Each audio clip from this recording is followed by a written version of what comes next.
as Chris Paul gets in another wide open three. Pierre Cardin. Defers to Booker for the long-range jumper. Phoenix.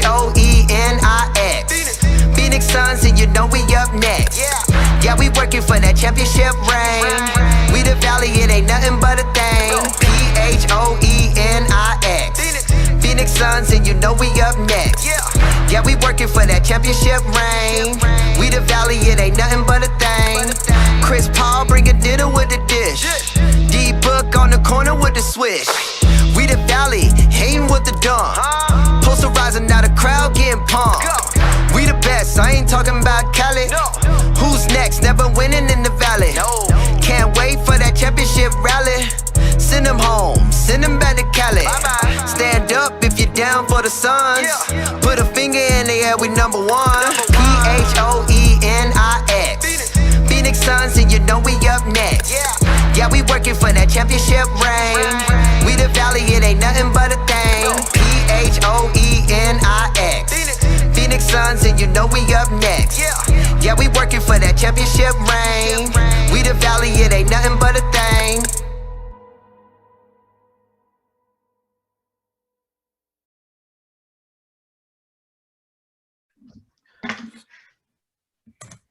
Got it. Welcome to the celebration of what will be the Suns in the Western, winning the Western Conference Finals.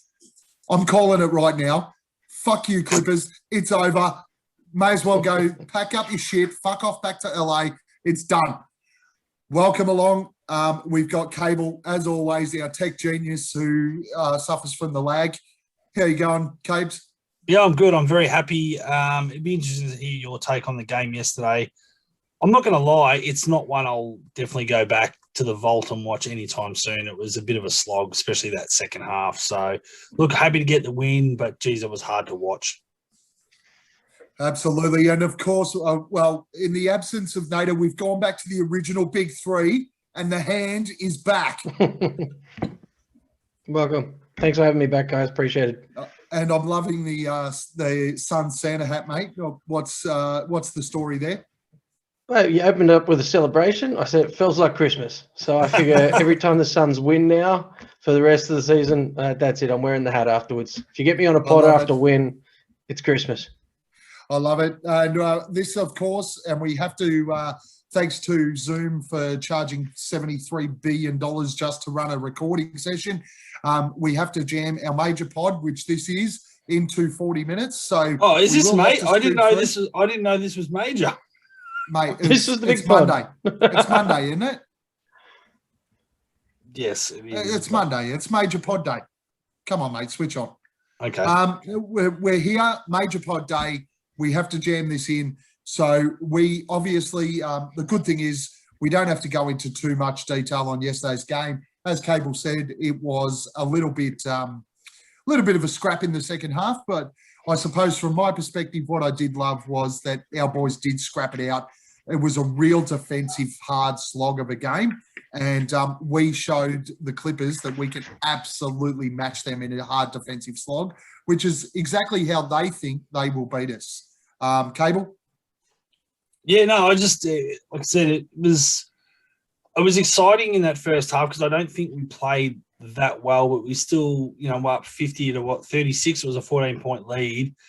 And then that third quarter, we were all excited. I know in the chat, third quarter, we're going to make sure, we can't let them get back in like they did last game. And the same thing happened. They outscored us 30 to 19 and just looked so much better than us, a lot cleaner. Their shots started to drop.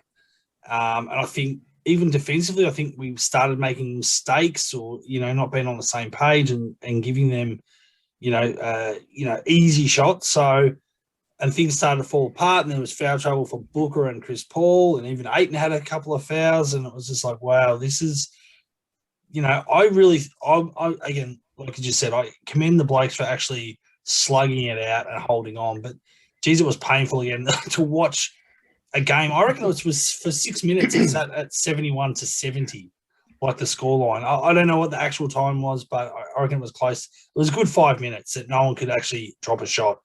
And yeah, benefit to us that we couldn't drop one, but luckily our defense or good play meant they didn't drop one either. So that's what. And at the end of the day, we got to the line. We could hit our shots. They couldn't. So.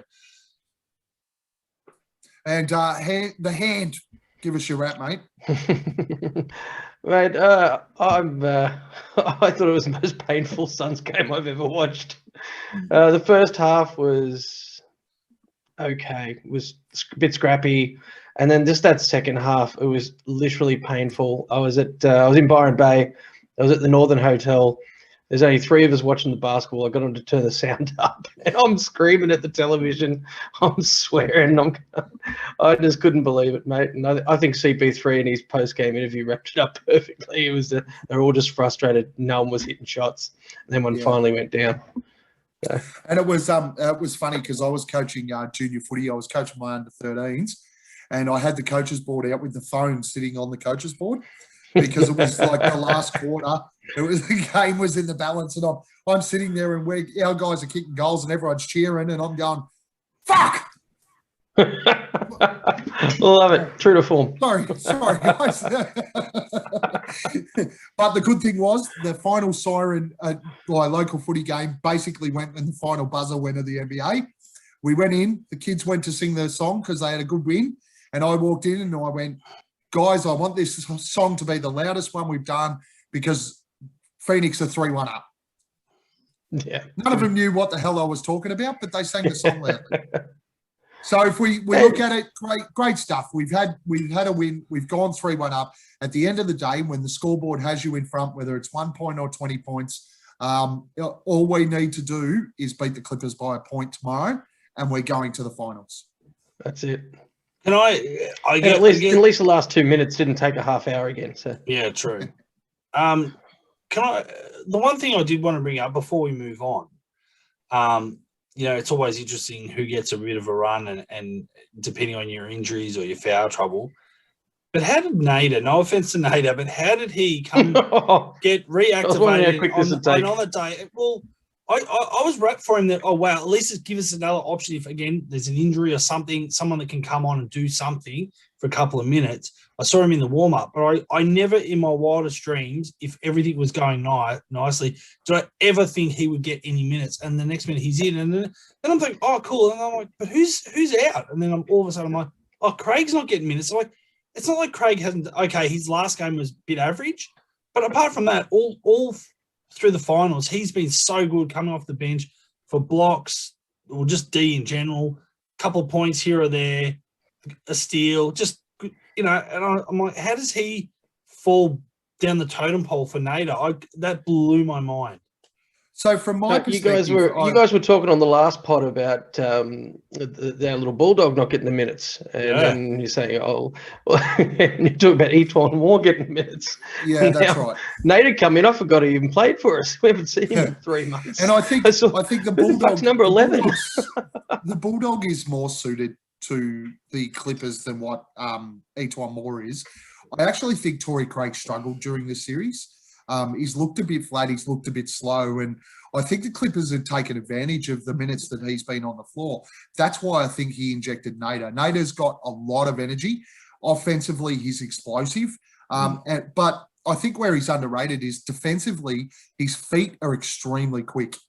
So I think Monty went, well, I know if I put him in, he's going to get across and get in front of these guys, which I think Torrey Craig was struggling at. So I could see why he'd want to do it, but after such a long time out, it was a strange decision. I think it was a failed experiment in my books, but, so was Etuan Moore, and he corrected that. That didn't get repeated, so. Well, didn't have to, thank God, because campaign was back. But all right, weekly page wrap up. 60 new members this week. We're up to 447. The beauty of the page now, which is what normally happens, the fucking trolls are coming out to play now. We had nearly 40. We had nearly 40 people we had to decline this week. Clippers fans, Golden State Warriors fans, Lakers fans, complete and utter brand new profiles. But we still got 21 new improved. We're up another 60. We're up another 21 members, up to 447. So the page is looking very good. Loving the activity, especially from the new Suns fans. And we'll talk about our fan of the week in a minute. But The new Suns fans have been fantastic. Basically, we are up now to 92.9% men, 7% women, and 0.3% God knows. And, Well, was only a couple of pods ago you were talking about the female demographic in our member base.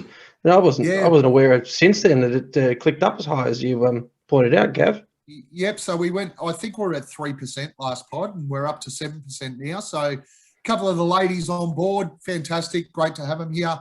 Our top countries again, Australia's still dominating. We're extending that lead a little bit out now. But that's been very, very, how can we say it? We've deliberately been keeping it that way. We need to make sure. The good thing is New Zealand, we gave them a bit of a spray. We've had 3 new members from New Zealand. They've gone up from 1 to 4. Good on you, New Zealand. You're coming in. All right. Our top cities, Melbourne still dominating. Phoenix is second. So Sydney's still got a little bit of work to do. We did get some more Sydneyites. Brisbane had a couple of new ones this week too. They're up to 18. Adelaide is beating Brisbane though, so Brisbane, step the fuck up.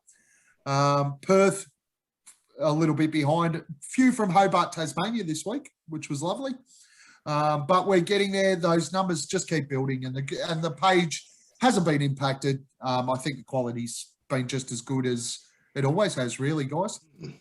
Well, the quality could be better than this podcast, by the way this visual's looking. You guys have been lagging for the entire time we've been talking, but we'll see how the finished product looks at. Not on my end. I think it's all right then. I think it's all on my end anyway. I've had no lag on this end, so don't worry about your end. Mine's the recording end, and yeah, we'll be all right. Yeah, it's all Cable's fault.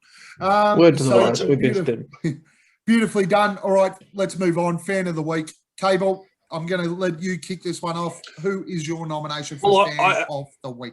I had this person already in my thinking anyway, and I know Ian, or I should say Hamo.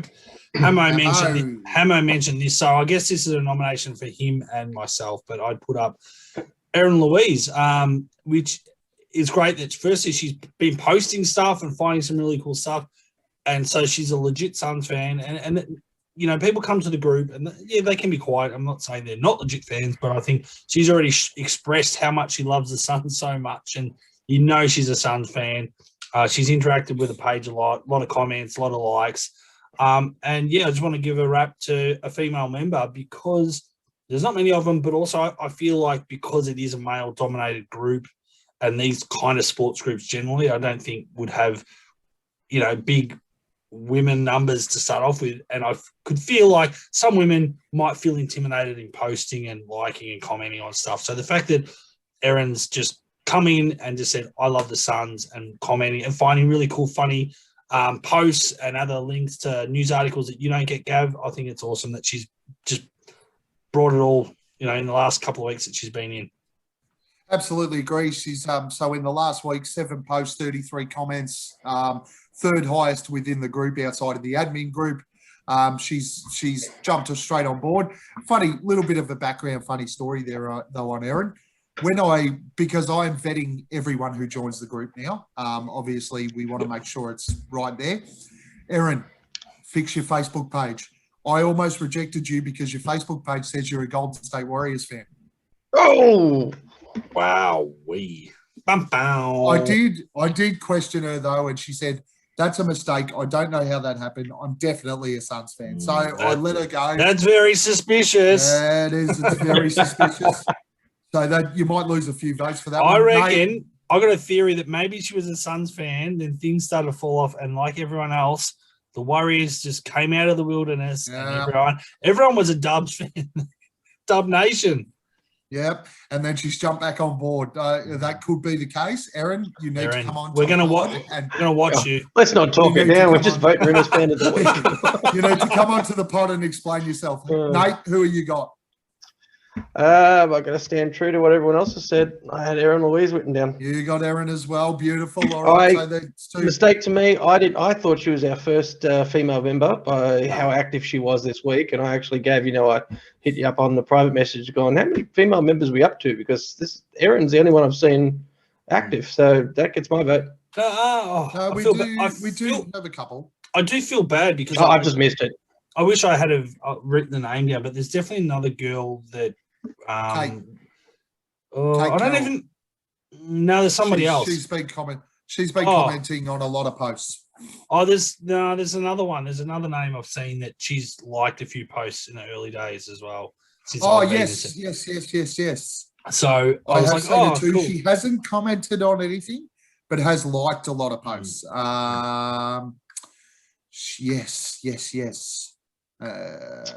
This is interesting audio for everyone. This is fantastic. Yeah. Yeah. You guys talk amongst yourselves. You'll be right there, and So, no, we can come back to it. It's well. anyway, sort of- yes. Well, we my want to nomination, acknowledge- my nomination is Rob Vonk. So Rob got nominated last week, but he's carried on this week. He's involved with everything. He's likes all the post comments, engaged posts as well. Been fantastic actually, and so he's my nomination. Great job, Rob. It's super active in the chat. I've seen that much on the messenger absolutely. page. Yes, so flog of the week, boys. Important one. And the person you're talking about, Cable, before we do go to flog of the week, because we don't want to mix these up, is Taylor Robinson. Yep, that would be it. So Taylor, start commenting so we can nominate you. Yeah. Flog of the week. Nate, you're going to kick this one off for us. Who we got? Oh, we're not still talking about the group, right? We're talking anybody in basketball. Anybody in basketball? Oh, Then I'm still going with Pat Beverley. This little motherfucker just pisses me off every time I I was going to go for the 3 in a row. I He's just can't. He's just a Who piece of shit. the friggin' hell defends a ball with their forehead? You know, just you put a hand in front of the ball. No, I'm going to stick my face there instead. What a dick. No, every game, and I've got some notes there on PG defending Booker, and it always ends up Pat Beverley, and they're fucking everything up for us as well. So no, Yep. I'm standing on that one. He's the flog. No, good call. No, Cable, what do you got for us? Who's your nomination for flog? I was going to go Pat Bev 3 in a row, so I'm going to have Do to it. go. Let's get fan Why notes. can't Did we? you- Did you two cuddle and have a chat before? No. we got onto this No, podcast why today, Pat Bev? or- No. I was debating over a couple of things when it comes to flog of the week, but I'm going to have to go for backup was Paul George, and I think let's be honest, he's a very talented basketball player, but you know he's also had it cruise. He hasn't, unlike Devin Booker, who's stuck fat and gone through a lot of losses before he's started tasting a bit of victory. Paul George has jumped from Indiana Pacers, where he could have been the star, goes to Oklahoma City, didn't work there, and then all of a sudden he wanted to be with his best mate, Kawhi. So, goes to the Clippers, and you know what? When it counts, he can't hit those shots. They don't just drop. They don't drop, and he's costing. I said that. I said that on the last pod. He is the worst player in clutch. Yeah, 100%. And I know you said it, but you know what? Because I'm not a huge watcher of other teams' games, I haven't noticed it before. But I've always felt like now the games when the pressure's not on, he seems to kill us, and or at least gets him in a position to beat us. But 2 games this series, he's had opportunities at the line, which he normally, I feel like, drops a lot of his free throws. But when it comes, it's close, and it's not much time in the game. He goes to water. He's fucking hopeless. Yep. He is a Mate, massive that moment on yesterday for the game where he missed the free throws again, the whole pub heard me. I was just screaming, you can always count on him. Playoff, he's still a thing. I'm going to give him a bit of cred though, Cable. The guy has served some juice. I mean, he did snap his leg in half and still come back That's to true. be an absolute star. I mean, I can't imagine how horrific that was to get that out of your mental to get back to the level he has. Oh, well, I But don't yes. doubt that. Yeah, but I said he's Still a flop. he's a great player, and I mean, in a different world, if he had to come to the Suns, I would have been wrapped. But I just think Look, now I that I think, got to see him in the clutch, he hasn't delivered. I Oh, think you're still that- not passing the ball. I think to him at the end. I think the important thing here that we can all agree on is that Paul George is a great player, solid, been fantastic for the Clippers, but he's a choking fuck. He is useless in the clutch, and that makes him a massive flog. Agreed. He would be, if he played in the AFL, he'd play for Port Adelaide. Oh, yes. Yes. All right, my nomination. The only team that's ever fought to wear prison stripes. My nomination is that bald-headed fucking idiot that sits on the fucking sidelines, jumping up and down like there's the Clippers are the greatest fucking thing in the history of the fucking world. He needs his head fucking waxed. He needs to stop kissing Paul George on the dick. Steve Ballmer, wake up to yourself. No. You're an idiot. He's the funniest guy on the team. Does not make it any less of a flog. Oh, He yeah. is an Can we- absolute flog. Can I haven't spoken to Hamo, but can I put up another nomination saying we were supposed to have 4 people on here for Sure. Flog of the Week? Can I nominate? Absolutely. We don't know his name, and I don't know if you guys comment. I know some Suns fans did. But the guy that runs the NBA trades page, who really must be clearly a salty Clippers fan, having a sook on one of the posts. I'm like, mate, if you're going to run an NBA page, I'm sorry, you can't show any allegiance. You kind of got to, and that was the first, for me, that was the first evidence I feel like that, like, oh, well, we know who this person follows, because that was the saltiest post about the Suns and how it was rigged or whatever they said, how they got robbed in the final minutes. It's like, come on, maybe watch the whole series. All right. Dickhead. I agree with that, and because of that, I need to back up a minute because the hand is correct. Steve Ballmer's hilarious. I'm going to remove my vote for him based on what you've just said. Oh, okay. I am going to add somebody else, and that is Skip fucking Bayless. You are a national fucking media identity who spent an entire day whinging about how the Clippers got robbed. Fucking pull your head in, Skip Bayless, you idiot. Him and Scott Foster doing little reach arounds. Yeah. Oh, Jesus Christ. All right. Next one, important one. Who are we having a beer with? Cable, who are you having a beer with? Oh, come back to me. Go to Nate. Nate hasn't been on a podcast for a while. Jesus, Cable. How can you not be prepared? You didn't even know this was the big one. No, I didn't. I didn't even think about who. Oh, but also I thought got it on my own. I thought Hamo was going to be here to bloody take a bit of the heat off. Nate, who you got? Who are you going to have a beer with? Mate, probably Monty. I mean, Love he's the nominee. he's about to take us. We haven't been, where he's about to take us since the '93 team, which is where I fell in love with the team. He's about to take us there for the 3rd time in the history of a 50-year organisation, 50 plus. That play that he said he didn't have any knowledge of, even though Bullshit. we watched. I know exactly what you said on the last pod, man. You knew exactly what you were doing, Monty. Oh, It's the point where you made sure you told DA, if it goes up, make sure you dunk it. That's it. I just think he's been a brilliant leader, and the only fault that I've been able to find are minutes for Ejuan Moore and Abdul Nader. That's the only fault I can come up with. So I'd like to have a beer with Monty and give him a chance to tell me why he did that. Yeah. Yes, love it. All right, Cable, you've had your chance. What do you got? I'm going to say 2 guys. I'm actually going to say 2. Oh, now you got one. 2. You couldn't even give us one before. Oh, Now I'll give you want one. 2. I'll give you one because I've missed actually hearing now that, it's all ESPN pretty much, and we're hearing all the, Jeff Van Gundy and these other dickheads that, okay, they say some interesting stuff, but sometimes I love Jeff. No, but I sometimes think it's biased, and sometimes they get a bit like, even though we're giving Mikal Bridges a bit of a rap the other day, and I was like, but how many Suns games have you actually watched? I actually have missed Eddie Johnson commentating and giving his thoughts. So I just love the way he speaks and his honesty. And there's a slight bias. He's an ex-Suns person or still a Suns person, but I feel like he can still speak neutrally, but he has an insight on the Suns team, and he gives you some great intel.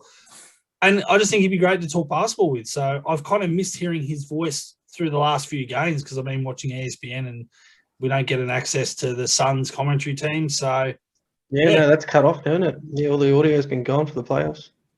Yep. So, really good nomination.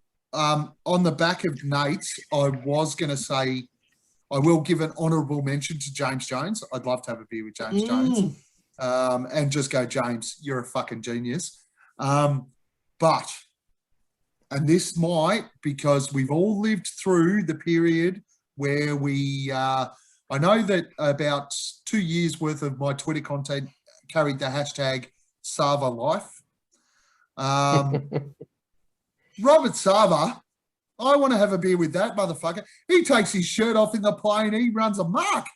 He would be a great bloke to have a beer with. And here I thought he was I've tied up. only heard rumours of this. He just looks like a fucking I menace. told you, I've met Sava twice. I told you this, but to try and get on that first pod, just so I'm not full of shit. I met the fella, and I've got in person. I've got to give him more credit than we hear about him, because he was a proper gentleman in person. And like I said, he took 2 selfies with me. So yeah, but he just looks like a fucking plus menace what you've on the just said. piss. Plus what you've just He said. looks Derek like Cole. a menace on the piss. And could you imagine hanging around Robert Sava, a fucking billionaire, if the Suns win a chip? Oh, If the Who's Suns getting win the goats in Western their Conference, office? if the Suns win the Western Conference Finals, that bloke will go off his fucking melon. Robert Sava, you're my beer this week. I was going to say that's probably another topic for another day in the off season, but it'd be interesting if we do go on to win, or even do enough to get to the finals and go 6 or 7 games and unfortunately don't get the chip. But you just wonder the value of the actual franchise, how much that goes up. Having guys like Booker at 8, and you wonder, because there's been rumours for a few years that Sava was maybe looking at selling the team or at least doing something different. So I think that was most Sun fans trying to force him. That was wishful thinking, mate. I don't think he was ever getting rid of this. Maybe that's true, but I know that, and then people have talked about maybe there was a little bit of leverage to help get the government to at least put in some money for the stadium upgrade, all that sort of stuff. But it'd be just interesting. He's a shrewd businessman. Yeah, it worked. Yeah. It worked. Do you know what the strangest part about that was? That they actually had a traveller's tax that was going to assist in paying for a great portion of that. I wonder what happened to that. No travellers. Yeah, well, true. But look, at the end of the day, he got his upgrade.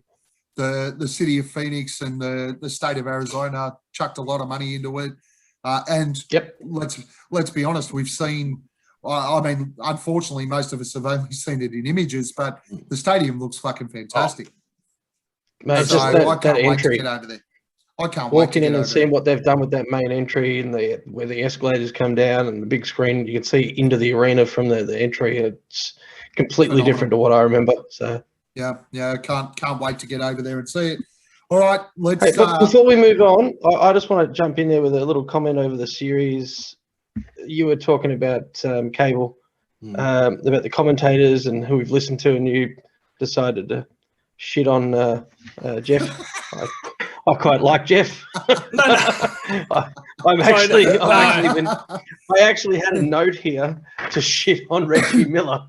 Yes, Reggie Miller's been disgusting. Can't fucking stand Oh my listening to him God. call games.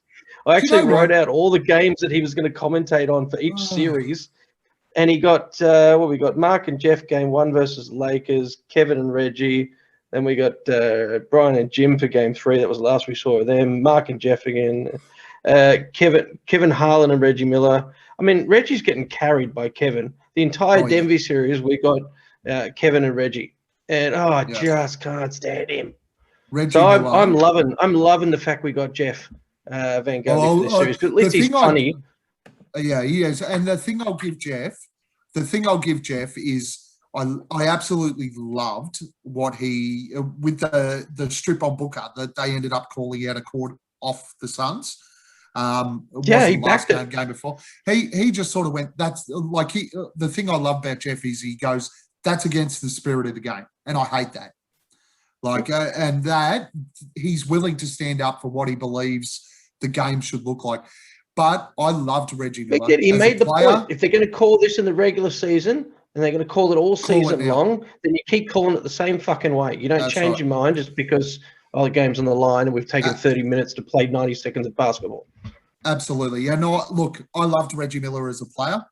He was a shit stirrer. I loved him. I don't know why. I just always had an affinity for Reggie Miller. Reggie, as a commentator, you deserve and you will be added to the vote for the flog of the fucking week. You're an idiot. All Wake up to right. yourself. All right. But can I just quickly, before we move on to that, just to clarify, I wasn't having a go at Jeff. I don't mind Jeff. But I was just what I was Cable, just don't backtrack. no. What I will say Fucking is stand your ground. no. What I'm saying is I prefer the Suns commentary and having those guys to listen to. Jeff was the first name that came off my tongue, but yes, I agree. Reggie Miller is definitely the worst, and I agree with you, Gav. You said it's like great player to watch, great trash talker, but just as a commentator, doesn't give us much.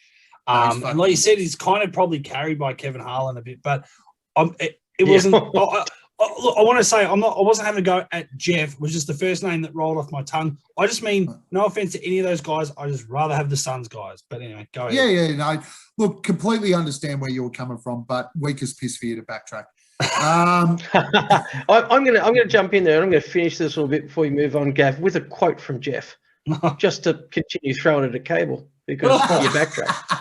I can mute you. You know that. You can.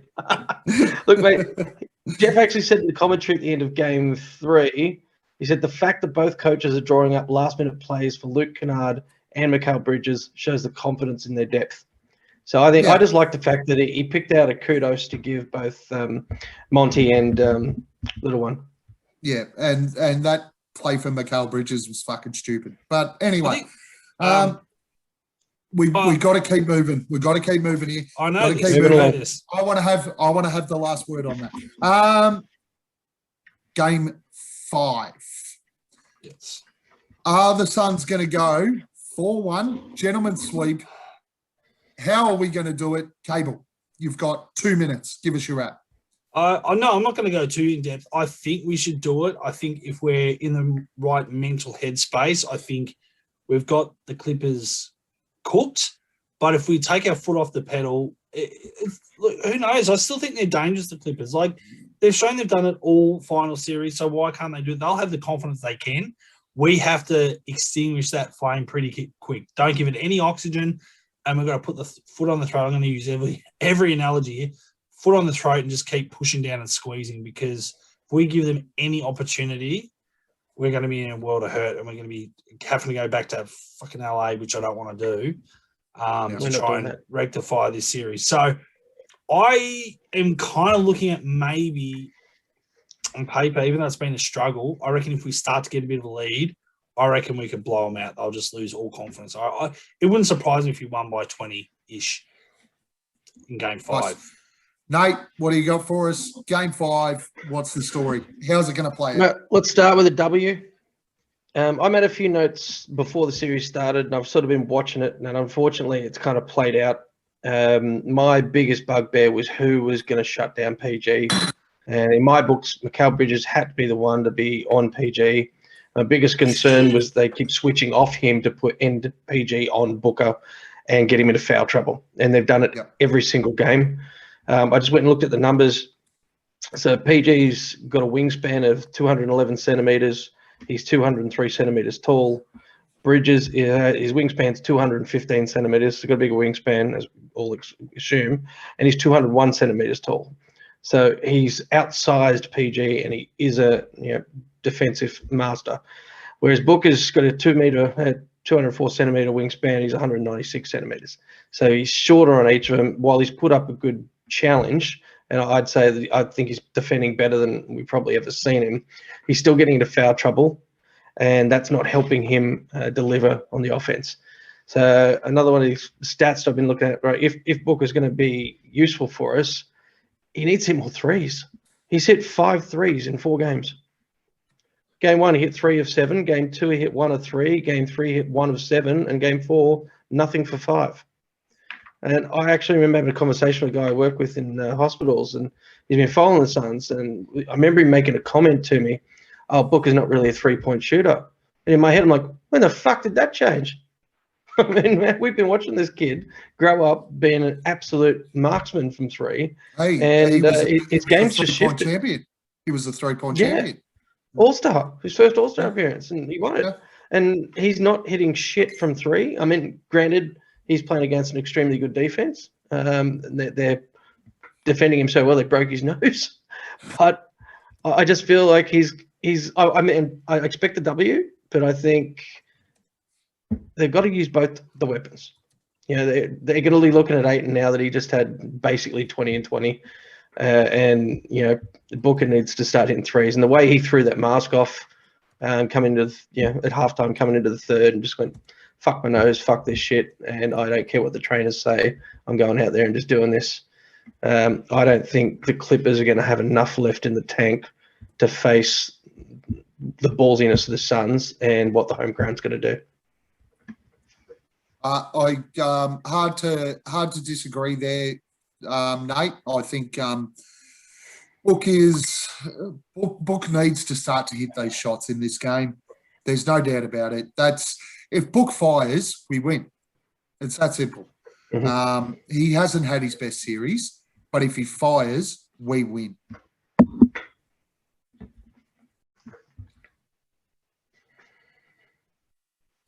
Yeah, so absolutely handy, spot on. Great feedback for the game. My perspective, very similar to you. Book has to step up. CP3, he's already got rid of the rust now. Time to step up a little bit more. DeAndre Ayton, just keep doing what you're doing. But overall, I think from a matchup perspective right now, we've proven in the 4 games that have been played that the Phoenix Suns are a better side than the Clippers. We've matched it with them defensively when they want to go into a scrap. We've had no problems going into a scrap. That's a real positive because that was my biggest concern about whether or not the Suns could beat the Clippers.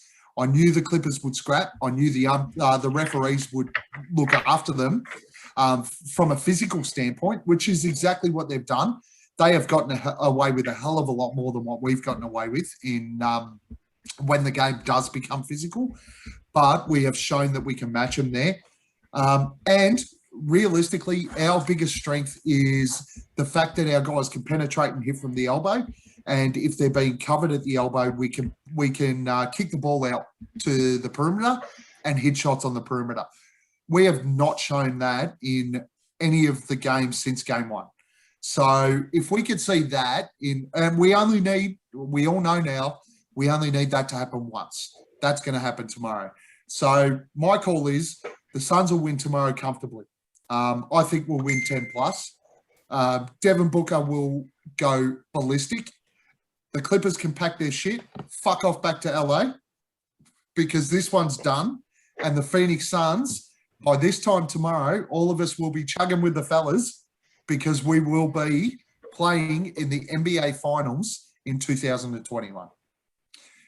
Guys, any other thoughts around what's happened so far and what's coming up in Game 5? Nate, what do you got for us?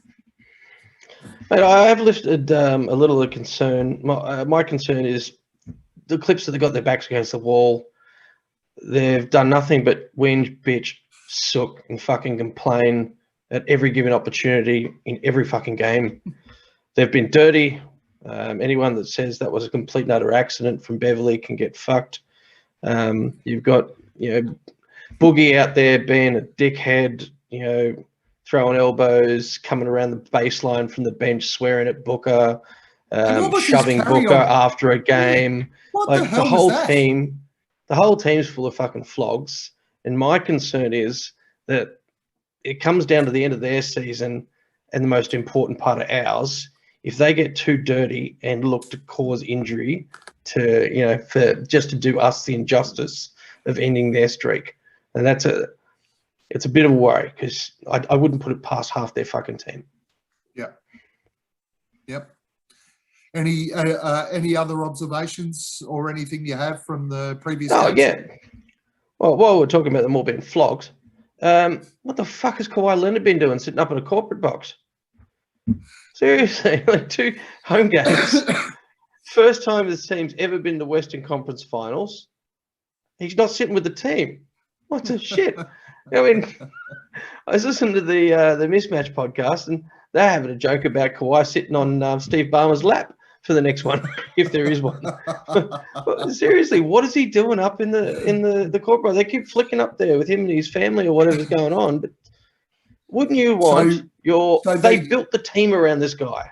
Have you seen the articles? Have you seen the articles that have been published in the last couple of days? So No, basically, I've been in Byron Bay enjoying myself. Basically, what they're coming out with is they're saying that Kawhi Leonard's having the same tantrum that he had with the Spurs. He thinks that the Clippers and the Clippers medical staff have mistreated his injury and cost him the opportunity to play in this. And effectively, they're now saying that Kawhi Leonard will not be at the Clippers next year because of it. He's going to throw the toys out of the cot and fuck off, exactly like he did to San Antonio. Wow. Well, that's going to say a lot about his reputation. Who's going to want to touch him? That's right. And that's the justification for him being in the box. He doesn't want to be around the team because he's got the shits with the team. That's what I've been reading the last couple of days. Look, I'm not doubting that. We're not there. It's hard to know. Like, we know some of these players have got big egos and stuff like that. But I find that unusual, even if that was true, Gav. Like, you might have issues with management or the injury team, not the injury team, the medical team, stuff like that. But if you're with your players and your mates with Paul George, you think you'd be on the bench supporting them and helping them. But remember, he did exactly the same thing with the Spurs. The Spurs were in the NBA playoffs, and Kawhi sat out the remainder of the year because of that injury and did not show up to a single game. Did the same thing. So, hey, look, as far as I'm concerned, Kawhi keeps sitting up in the fucking box because it's got to be fucking rattling your teammates and pissing them off. And look, if you're not there, all the attention's drawn to Serge Ibaka and his fucking ridiculous outfits. So that works for me. Cable, any other thoughts? He could be the first $40 million a year player that no one wants to play with. Absolutely true. Cable, any other last thoughts? Look, not too much, but I think you touched on it. I don't want to get on Booker too much, but we know how talented he is and what he's done already in this series and the other series. Obviously, game one, he was a star. But then since Patrick Beverley's gone on to him, like, he's just really struggled. And, who knows? I mean, I like I said in the last podcast, I played with the broken nose once. It's not the most easy thing to do when you first sort of come back and the breathing and all that sort of stuff. But, geez, he's got a lift. And there's a part of me thinks either he's going to just float along and do sort of the average thing tomorrow, or he could do what he did against the Lakers and just absolutely torch them to make sure it's done and dusted and just, move on and make sure they're in the finals. So I'm really hoping, and I think he needs a big game. I think, like you said, Ayton's carried the team in a lot of ways. I think he's almost been our MVP, and I think he'd be underrated if that makes sense, because I think Chris Paul's had very good MVP moments and Book has in the earlier series as well. But I think for consistency right across every playoff game, I think Ayton has to be our best player hands down. But I want to see more from Book tomorrow. I want to see Book do some damage. Well, I'm going with the latter. I think that Devin Booker will fucking light the joint apart tomorrow. I honestly think that Book will go for 35 plus. I'm actually in my own multi. I'm gonna run a Boyd multi, and I'm gonna have Booker for 40 plus tomorrow. I hope he drains him from the logo, man. I hope he's running it up. Pat Beverley gives him his 6 feet from the 3-point line and just goes, bang. It's funny because what you were talking about before too, Nate, was that he hasn't hit a three really for a long time, or hasn't hit many. That's 5 for the entire series. But then you go, well, we know he can do it because he hit 8 against the Lakers in one game. So he's not incapable. I just think, having said that, I don't know if he's always taken the best 3-point shots either. I'm still not a fan of the running and then just quickly putting it up. I'd rather him just be out on a wing or get given it to him and then he can take a nice clean shot. But that's just me. I'm a bit old school with that sort of stuff. I see where you're coming from, but yeah, he hasn't had a lot of those opportunities in this series, though. No. Beverley's been right up in his grill. And no, I understand it too. I think he's been good at that a little bit more. Yeah, his game looks like Chris Paul. He's hitting the mid range. He's popping up. Yeah. Honestly, I like Big those. All up. Dropped. All right, we're gonna move into the next one. I'm gonna steal Cable's post off the Aussie Suns fans page. We are gonna go. He's asked if anyone had any questions, so we're gonna yes, go quick fire round. Oh yeah, that's Yes. right. Quick fire round. All right. We don't need to go into a lot of depth with this. We don't need to go into a lot of detail, but I do love this. Question time from the Aussie Suns fans. Quick fire round. Who would you rather slap, Pat Beverley or Pandemic Pete Cable? Patrick Beverley. Punch Mate. him more. That was actually the question I asked. Who's going to put him out? Who's going to cut his balls off or put him down? No. I had a follow-up comment about just Patrick Beverley. So Pat Beverley's my answer. Who would you rather slap? Is it Pat Beverley? Yes, absolutely, with a chair. All right, Yeah. I'd slap Pat Beverley as well, so that one was easy. What does Book have to do better or / different to get back into rhythm? Also, well, let's answer that one first. What does he have to do to get back into rhythm, Cable? I think he's doing not a lot bad. I just think he's getting good D on him by Patrick Beverley. And the thing I know what I want him to do better. I think he's got to suck it up. And I know it's frustrating when, got someone right on you and giving, pushing you hard and being physical, but he's got to rise above it and not give texts and stuff away. He can't retaliate. I know it's shit when someone gives it to you and you go back and it's on you, but he's got to just cut that shit out and not cost his team. Just ignore it, move on. Beautiful answer. Too many words for quick fire. Nate, what's he need to do? I think it comes back to my last comment about the concerns about the defensive switching. I think if Booker and the team can find a way to switch up where he lands on the defensive switches and who's defending him, might free up better positions. Yeah, agree. McCall needs to work harder on that. On that screen, he needs to get under it. Simple. What does Book need to do? He needs to pop off a screen. We are not using screens hard enough on Pat Beverley. I'd rather see him do double screens and really make that guy work around screens. Also, what is up with CP3 missing his usual bunnies? Cable. I think this is a one-word answer. COVID? Rust? Yeah, and I'm with Nate. I'm actually with both of you. It's rust from COVID. Tomorrow you will see CP3 hit. He will hit 8 of his 10 elbow jumpers. Yep. I think I know it's quick fire, but I think his first game back, he looked way off, and a lot of his shots were really bad. Like he just didn't have the energy to actually. He was almost airballing. Whereas yesterday, he was definitely a lot better, a lot closer, and looked like he's a bit more in rhythm. So, like you said, I think tomorrow should be, he should be hitting 70% of his shots, I think. All right. This one word answer, right? Too much from you fuckers. Outside of the big three performers, DA, Book, CP3. So outside of the big three, DA, Book, CP3. Who out of our role players step out to close out the series on Tuesday? Cable. Bridges. Nate. Crowder. I'm going Crowder. If we make the finals, where are we meeting to watch in Melbourne? Ask your premier, and then I'll ask mine. Melbourne is the only state not in lockdown. We can go wherever the fuck we want. Cable, yes. Yeah. I'm not in lockdown. I just got to wear a mask everywhere. I'm in Brisbane. Well, we've still got to wear a mask. We've been doing that for 2 years. Yeah. We will definitely, if we make the finals. If we win tomorrow, I will have a post up. And this is too many words for quickfire, but I will have a post up for Melbourne.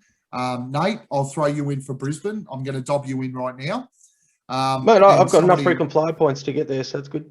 I haven't been using for a while. But what we're going to do is I put up a post about a place that is running a big game one fucking event. I think that we should be looking at going to that, but that'll depend on whether people can go or not. All right.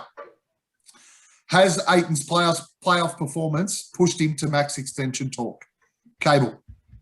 Oh, I can't see why not, but I think regardless, I think his manager would be pushing that anyway. That's always pretty much been the case in these sort of scenarios. He number one pick, it was always he's not going to say I'll take less unless he wants to be part of a team and have Chris Paul with him and Booker. So, yep, max extension. I think. Mate, your question was, has it pushed him into max talk? Yes, it's the pushed him into the talk. performance. Yes. Yep. So Has it pushed him into max yes. talk? Yes. Yeah. Does he deserve Agree. it? Different question. Agree. I think he was probably already there, similar to what Cable was thinking, because reality is that's the world of the NBA. But cut and dry, this man is born to play playoffs, and he is an absolute guarantee for a max contract discussion now. Who should we sacrifice? He is the proof that CP3 is worth the money. Absolutely. This was my favourite question. Who should we sacrifice to flagrant ejection to put down the Pat Beverley once and for all? That was me. This was Nate's question, and greatest question ever. Cable, who are we sacrificing to just punch the fuck out of Pat Beverley? I'd love to see Frank the Tank smashing. Sorry. That's great. Fair call. I'm exactly that way too. Nate, who are you? Mate, I was thinking the Bulldog. Yeah. I just like give him a couple of minutes. Let him go in there. It'll be an even fight. Punch shit out of him. All right. Take him out. I have to agree This with one- Nate. Nate, that was Carter was my first thought too, but I was kind of thinking, injuries or anything happens to campaign again, like we can't lose Carter. So I think he's Why not? We've got Nader. No, we don't. We haven't each one more. My answer is Sticks. oh, I Sticks like Sticks is a big beast. He's also a complete fucking flop. Sorry, Mike Sanchez, but Sticks ain't going to be an NBA player. All right. Now that Nader is back, who should be in the second unit based on the minutes from Nader? I see that we use Booker when CP3 exits in the first quarter. Yeah. Will Monty continue this also? Who should we use in the second unit? Basically, is the question. So I read this question and I was thinking about it. And I know Book normally plays the whole 12 minutes of the first quarter, while Chris Paul will go have his rest at about 5 minutes, 4 minutes to go. Campaign will come on. So it's not like Book really takes over. Like he plays a bit of that point guard potentially sometimes, but Campaign takes a lot of that. Payne plays it. Yeah. Plays it. So yeah, I was sort of a little bit confused by the question because I think that the statement wasn't exactly. I think his question is effectively second unit each position. Who's our second unit? Okay. Yep. Nate. I don't know if he's going to be the second guy on the offensive, like who's going to rely on it, but I want to see TC with more minutes. I want to see Torrey Craig put on the court, told what to do, and if you give him the direction, he will nail the direction. All right, so both of you have fucking failed completely with that question. Our second unit is Campaign. Yeah. As the backup guard. We do not use a second backup guard. Chris Paul and Booker are on the floor At all times. Yeah. Our backup is Cameron Johnson. Yeah. Our backup should be Torrey Craig, but at the moment was Nader. And our backup is Dario Saric. That's our two. So it's really the one that is tossed up right now is whether we use Nader or whether we use Torrey Craig. That is pretty simple for our second unit. So I'll simplify that. Nader or Craig? Craig. All right. Cable. Horses for courses. I think Craig too, but I mean, I'm hearing Monty Williams. He's a big fan of Nader. I mean, he loves earned his stripes. Sorry? He hasn't earned his stripes. I agree. He has delivered. I agree, but it is All right, horses. It's so a bit I'm gonna upset Nate. Against the Clippers, Nader is a better option than Torrey Craig. In the next He round, hasn't had the greatest minutes, I'll give you that. No matter who we play in the next round, looking at both rosters, Torrey Craig is the better backup. All right. Monty, making adjustments and matchups to win games, and we are winning series one game at a time. Game 4 was really interesting as it came down to fouls and free throws, and we managed through it. This is a long way to get to a simple question. Is Big Frank K on the roster this series? And isn't he a part of our rotation for bigs? I'm going to answer this, and I'm not even going to go the others. No. Frank Kaminsky is not up to it. Frank Kaminsky is not our backup. Dario Saric on the floor, even when he looks lost, is better than Frank. Defensively, yeah, Frank doesn't have it. Is DeAndre Ayton, up to this point, our finals MVP? Yeah, I've already said it. I've already said it. Yes, I think he is.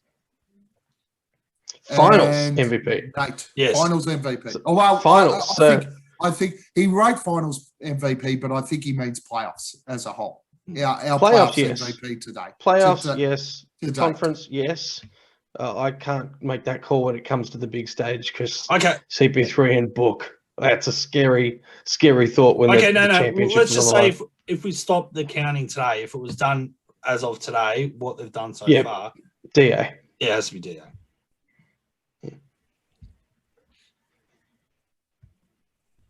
Gavin, you look like you need a poo. DeAndre Ayton has been sensational. We would not be where we are right now without Chris Paul. Chris Paul is the finals, is our playoffs MVP so far. I know he missed a couple of games, and Ayton stepped up, but Booker dominated the first one. Ayton dominated the second one. DeAndre Ayton is our most important player, but he is not our MVP. Chris Paul is. Wow. Well, it'd be really shit if we all agreed for the pod, wouldn't it? No, true. It's interesting. I mean, it's hard one to pick, but I think definitely what Chris Paul brings to the table is definitely his leadership and he's helped us. We did not go past Denver in the slightest if Chris Paul was out with COVID. Yeah, I can agree with that. I just think if you look at every game and the averages, I think you have to go with DA. He's been because he's been on the court. Chris Paul hurt his shoulder in the Lakers series, so he wasn't totally up and about, and then he's had the COVID. So I think that's probably put him just behind Ayton, but that's just my opinion. Anyway. Yeah. Whose Tinder account is chiming off? It's mine. Don't tell my wife. It's no. Look, that's the beauty of opinions. They're like assholes. Everyone has them, and we absolutely should. If we all agree on everything, this would be a boring ass motherfucking pod. Last question: was the pod done last night? No, it was not. It is done now. Okay. Which is going to be tomorrow and then some. By the time people get it. Now the important part. Actually, let me ask a question. Yeah, I want to know how, like, Cable's probably the best one to answer this. Well, why how do you put it on fucking Facebook? How is everyone watching the pods or listening to the pods? Like, I know I've just subscribed to YouTube. It's just easier to catch them all on YouTube quickly. Yeah. Are you still popping them through the Facebook page or are they linked to YouTube? Yeah, I know you were doing, there was another app you were using at one point there.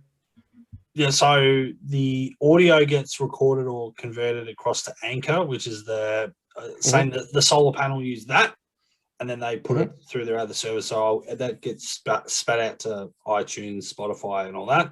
But I normally do a lot of stuff through Spotify, so I'll put that link up as well. But because Gav wants everyone to see his beautiful face, we had to put on YouTube as well. Beautiful. So I am beautiful. So, but generally, it's, ladies, stop sending me messages. My wife's getting really upset about it. I know I'm beautiful, but maybe go through Nate. He's he likes the ladies. I'm actually single. Okay, let's get to the That's a good question. Let's get to the important shit. Cool. Let's get to the important shit. Now, normally I drive this segment, the multi-segment, but we have some fantastic information. Our first sponsorship has come through, and it's all thanks to Nate. Nate, hook us up. Of sorts. Well, it's a good little segue there, Gav, because you said, ladies, settle down. And if you threw another D into ladies, it spells laddies.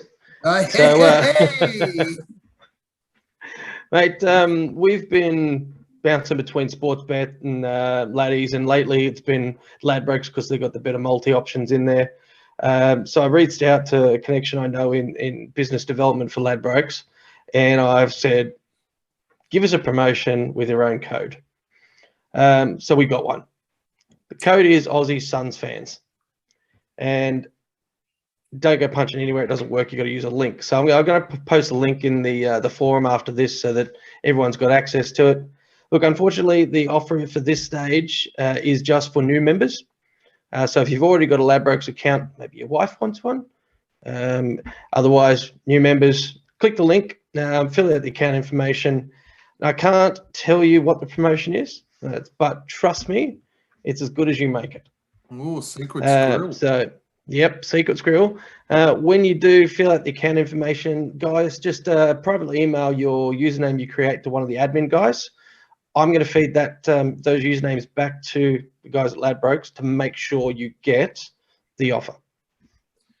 So, guys, just to clarify there, just to make sure everybody's fully aware, you have your email you normally use. You have your email you use for porn and dating sites and everything else that people don't know about. Use that one to create a Ladbrokes account, and you get access to this great deal. But you and need gamble to responsibly. You need to send Gamble responsibly. You need to send your Always. porn email to Nate so that he knows what your porn email is, so that you can go and get your discount. Fantastic. Well, Anyway, I did say send the usernames to the admin because you guys are more trustworthy. But yeah. But no, look. At the end of the day, look, Ladbrokes did create a code which is Aussie Sun fans. They gave us a URL to link through, and it is it's a pretty good deal. That's awesome. You're a new Absolutely awesome. Fantastic stuff, Nate. Well done. Okay, so happy to contribute something. our first. Now, I went through our bets, right? Just as a heads up, because we haven't won a multi yet. Now, Disgusting. we did win a multi, but I fucked it because I thought I'd put it on for Mikal Bridges 16.5 PRA. I actually put it on for Mikal Bridges 16.5 PR, and he had 1 assist. So we actually missed out by 1. And that one was going to pay $450. So that was unfortunate. And I'm blaming Hamo because he didn't show up tonight. Now, Because they would have paid for the Zoom fee. Yeah. it would have. I'm going through all of our bets. Do you know what's won every single time that we've put a multi on? We only forgot to put a multi on. We only forgot to put a multi on once. That this would not have won if we had to put that multi on. But the Suns at the line and Mikal Bridges 1 block, which are our staple bets, have won every single time. Re-up. So we have Phoenix Suns at the line. The line is minus 5.5. It is the biggest line that we have had. But I'm confident with that because I said earlier, I think the Suns will win by 10 plus. Mikal Bridges, 1 block, $1.60. Cable, this is for us to go in, the Phoenix Suns, into the Western Conference Finals. So I'm going to challenge everybody right here. I want a very, let's look at winnable. Don't worry about what the odds are. Winnable multi with 2 legs each. 2. Okay. Give me Table. 8. Give me 8 and for 15. 15 plus points. Yes. DeAndre Ayton is paying $1.42. I Yeah. like it. Yep. And Oh, I'll go- let you think go, about Nate. it. Yeah, I'll let you go, think Nate. about it. Nate, give me your first. I got 2. A campaign steal. 1 Cameron Payne steal, which is a Hamo And- bet. and- No, you wait. Oh, I wait. My apologies. You wait. Just want to Okay. spread my legs and take 1. $1.64 for 1 Cameron Payne steal.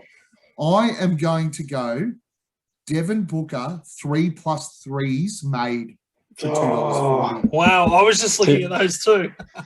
No, so that was my second one, but it certainly wasn't 3. That's my first one. I had the That's debate why, on today's game, and I said I don't think he's hitting more than 1, and he didn't hit a single one. So that's why we're rotating. All right, Cable, what's your next one?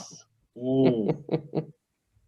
I'm going to go with, because I'm really on the DA bandwagon. Let's go Mr. Ayton for 2 blocks at $2.55. Ooh, I like it. DeAndre Ayton, 2 blocks at $2.55. Nate, give me a second. we've got to look at DA rebounds, don't we? Like he just went off that 20 rebound game. So what's the market there around the 15 rebounds? 14 plus, $2.75. Throw it in there. I think that's a great one. I love it. We're going to throw that in. And I am going with my last leg as an anchor. You guys know I love the PRAs, right? Mm-hmm. They have been failing fucking miserably for me. So I'm off. So dog it off. I am going to go Chris Paul, 10 plus assists at $1.65. Our odds for this, 8 leagues. Phoenix Suns at the line, 5.5. Mikal Bridges, 1 block. DeAndre Ayton, 15 points. Cameron Payne, 1 steal. Devin Booker, 3+3s. DeAndre Ayton, 2 blocks. DeAndre Ayton, 14 rebounds plus. Chris Paul, 10 plus assists. Our odds are $145.75. I'm going to odds boost that to $179. And I'm going to put. Are you using Ladbrokes? I'm using Ladbrokes. Mm-hmm. Okay, just checking. So our return will be $895.19. Place that goddamn bet. We are locked in. Can't see your phone My back- because you're using the my special background. My background. Doesn't Oh, like no. it. Oh. Oh, there. Wow. We'll screenshot it later. Screenshot Send it to and me. put it in the I'll feed. later. We're in. And don't we forget, are guys, in. that code is in there. The link will be in for the new guys' Ladbrokes accounts. Jump in and use it to follow the multi that Gav's just given you. That multi is going to smash it. The Well, Suns yeah. are going to win by loads. You know what's the only thing I think is going to let us down on that multi is that bloody Booker hitting 3 threes. He'll Yep. hit 5 tomorrow. 5. Cable, any last words? No, I think we need to get going. Nate, any last words? I'm just going to start putting Christmas carols in my Spotify list, baby. This thing's going I to love stay it. on. That is all. Ladies and gentlemen, thank you for joining us. Another long podcast, but it is the main podcast. Tomorrow, the Phoenix Suns are heading to the NBA Finals. Fuck yeah! Hashtag rally the valley. Enjoy some Pierre cut in. Lads, cheers. I will see you all on our next pod, maybe tomorrow, because we'll all be fucking running amok. Otherwise, we'll be wrapping up something pretty disappointing. Love your work. Go Suns. Rally the Valley. As Chris Paul gets in, another wide open 3. Pierre Cardin. Defers to Booker for the long-range jumper. PHOENIX. Phoenix Suns, and you know we up next. Yeah, we working for that championship ring. We the Valley, it ain't nothing but a thing. PHOENIX. Phoenix Suns, and you know we up next. Yeah, we working for that championship ring. We the Valley, it ain't nothing but a thing. Chris Paul bringing dinner with the dish. D-Book on the corner with the swish. We the Valley, hating with the dumb. Posterizing, now the crowd getting pumped. We the best, I ain't talking about Cali. Who's next? Never winning in the Valley. Can't wait for that championship rally. Send them home, send them back to Cali. Stand up if you're down for the Suns. Put a finger in the air, we number 1. PHOENIX. Phoenix Suns, and you know we up next. Yeah, we working for that championship ring. We the Valley, it ain't nothing but a thing. PHOENIX. Phoenix Suns, and you know we up next. Yeah, we working for that championship ring. We the Valley, it ain't nothing but a thing.